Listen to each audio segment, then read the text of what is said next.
Hello, I'm going to give you some vocabulary that's very useful for IELTS and IGCSE. When we talk about a cause or the verb to cause, we can use words like to lead to. The research could lead to a cure for many serious illnesses. To result in. The fire resulted in damage to their property. To be responsible for. He was responsible for the accident. Let's talk about effect now as a noun, E-F-F-E-C-T, as opposed to affect, A-F-F-E-C-T, which is a verb. To impact on. His work had an enormous impact on the study of genetics. Influence on. In his book, he examines the influence of the media on our society. To affect.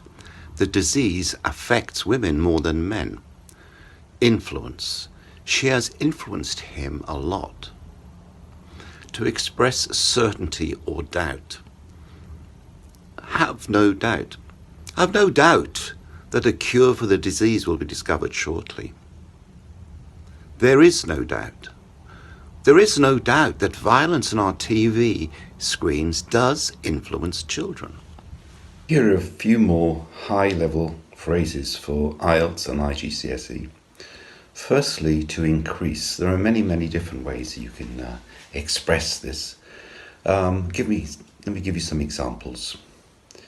Last year, the number of burglaries increased by 15%. Go up is an easy one. Last month, unemployment went up by 1.6 million to just over 1.7 million. To grow.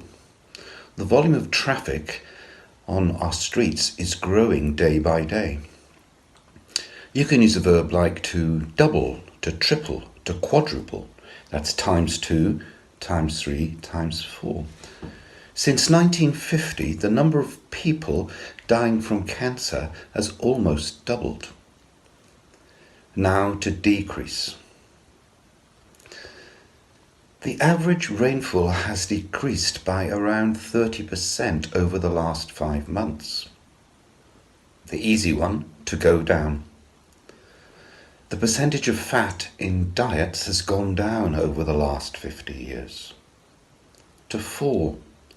The number of tigers in wild habitats has fallen to just over 10,000. To drop.